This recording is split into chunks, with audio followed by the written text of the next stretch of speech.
नमस्कार साथियों, जो माक्सा चैनल में आपका स्वागत है। आज बहुत महत्वपूर्ण मुद्दे भारत की सुरक्षा पर मैं चर्चा करूंगा। जैसा कि आपको मालूम है, जो अपना भारत देश है उसकी लैंड बाउंड्री पर सुरक्षा देने का कार्य इंडियन आर्मी करती है, एयर बाउंड्री पर सुरक्षा देने का कार्य इंडियन एयरफोर्स करती है और वाटर बाउंड्री पर सुरक्षा देने का कार्य इंडियन नेवी करती है। और हाल ही में रसिया यूक्रेन के वॉर से सबको ये सीखने को मिला है कि यदि किसी देश पे कोई देश आक्रमण कर देता है और जिस देश पर आक्रमण हुआ है उसके पास इतनी मिनिमम डिटरेंस कैपेबिलिटी, मतलब इतनी कैपेबिलिटी होनी चाहिए कि वो अपने देश की सुरक्षा कर सके, अपनी आत्मरक्षा कर सके। इसलिए अपनी जो तीनों सेना है उनको क्या नए नए हथियारों की जरूरत पड़ती है। क्यों जरूरत पड़ती है? क्योंकि नई नई तकनीक विकसित हो रही, नए नए हथियार आ रहे हैं, जैसे न्यूक्लियर वेपन की बात होती है।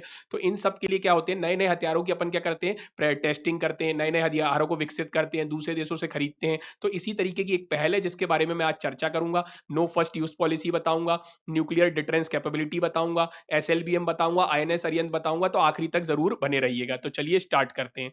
तो देखिए, अभी हाल ही में क्या हुआ है, जैसे आपको मालूम होगा कि यदि सड़क से अपन जब किसी चीज सामान को ले जाना होता है तो अपन क्या गाड़ी में, ट्रक में ले जाते हैं। इसी तरीके से आपको समुद्र में पता होगा, समुद्र में यदि मान लीजिए अपनी आत्मरक्षा करनी है या आपको अपन को कोई चीज पहुंचानी, तो शिप की जरूरत पड़ती है। तो इसी तरीके से अपनी एक शिप है INS Arihant, Indian naval ship Arihant. और इस अरिहंत से अपन ने क्या किया है, nuclear capable submarine launched ballistic missile की टेस्टिंग की है। अपन ने इससे क्या किया है, मिसाइल को छोड़कर देखा है कि जो टारगेट है उस पर सही से हिट कर रही है कि नहीं, कितनी एक्यूरेसी से हिट कर रही है, और ये जो अपन ने वेपन सिस्टम बनाया है अच्छे से कार्य कर रहा है कि नहीं। क्योंकि आपको मालूम है, हथियार चलाने से पहले मान लीजिए युद्ध में आपको कोई हथियार का उपयोग करना है तो उसकी पहले टेस्टिंग कर ली जाती है। क्योंकि सीधे आप हथियार को युद्ध में ले जाएंगे और वो काम नहीं किया तो आपका नुकसान हो सकता है। तो इसी तरीके की एक टेस्टिंग की गई है जिसमें मिनिस्ट्री ऑफ डिफेंस का कहना है कि जो अपने आईएनएस अरिहंत से अपन ने बैलिस्टिक मिसाइल का टेस्ट किया है वो वेरी हाई एक्यूरेसी के साथ सक्सेसफुल रहा है, और इसके जितने भी ऑपरेशनल और टेक्नोलॉजिकल पैरामीटर है वो सही से कार्य कर रहे हैं। तो चलिए मैं आगे बढ़ता हूं और एसएलबीएम और आईएनएस अरिहंत पे अपन बात करेंगे।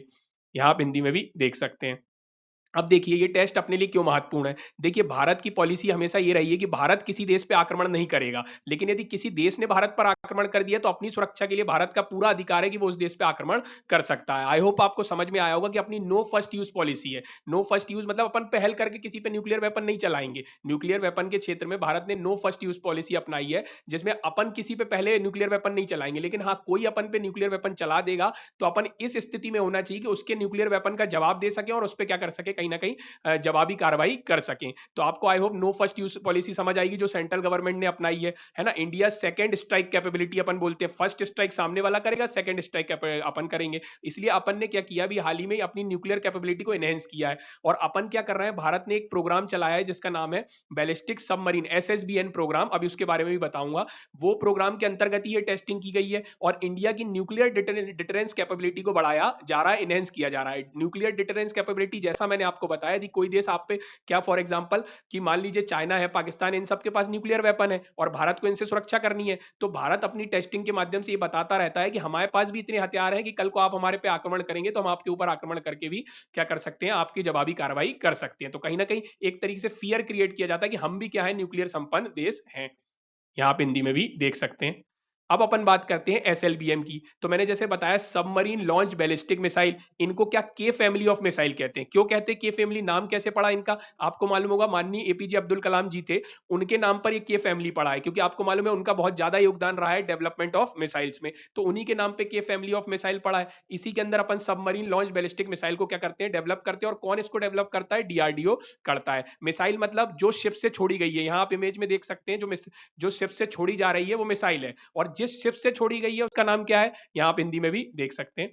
अब जिस शिप से छोड़ी गई उसका नाम है INS Arihant, Indian naval ship Arihant. ये अपन ने भारत में ही बनाई है, इसलिए लिखा हुआ है it India's first indigenous nuclear powered ballistic missile capable submarine, है ना। और ये कब कमीशन हुई थी, 2016 में। किस प्रोजेक्ट के तहत बनाया, क्योंकि कोई भी मिसाइल, कोई भी हथियार, कोई भी शिप किसी ना किसी प्रोजेक्ट के तहत बनाया जाता है। इसको एडवांस्ड टेक्नोलॉजी वेसल प्रोजेक्ट के तहत बनाया गया और इस प्रोजेक्ट की शुरुआत कब की गई थी, 1990 में की गई थी। और आईएनएस अरिहंत और इसके क्लास की जो भी सबमरीन है उनको रखा जाता है, जैसा मैंने आपको पीछे बताया था, SSBN, strategic strike nuclear submarines, है ना। अपन क्या सेकंड स्ट्राइक करेंगे, फर्स्ट स्ट्राइक नहीं करेंगे। तो अपन को अपनी सेकंड स्ट्राइक को एनहेंस करने के लिए अपन ने एक प्रोजेक्ट चलाया और उसके अंदर अपन ने क्या किया है, ये टेस्ट किया है, जिसका नाम क्या है, आईएनएस अरिहंत के तहत अपन ने सबमरीन लॉन्च बैलिस्टिक मिसाइल की टेस्टिंग की है।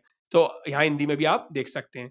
तो आई होप आपको पूरा टॉपिक समझ आया होगा। आपको मालूम है सेना होती है, सेना को हथियार लगती है, तो एक तरीके से ये हथियार है, हथियार की टेस्टिंग की गई है, उसका नाम क्या है, कौन सी शिप से छोड़ा गया है, कौन सी मिसाइल है, इसकी संपूर्ण जानकारी आपको देने की कोशिश की। और भारत की फर्स्ट यूज पॉलिसी है ना। और भारत क्या है, आसपास जो है न्यूक्लियर वेपन देशों से घिरा हुआ है, इसलिए भारत का ये कर्तव्य बनता है कि वो इस तरह की चीजों को आगे बढ़ाए, क्योंकि कहीं ना कहीं अपन को अपनी सुरक्षा का ध्यान भी रखना है। आपको हमसे कॉन्टेक्ट करना हो तो हमारी डिटेल्स है। Thank you, thanks for watching. Video पसंद आए लाइक शेयर सब्सक्राइब जरूर कीजिएगा।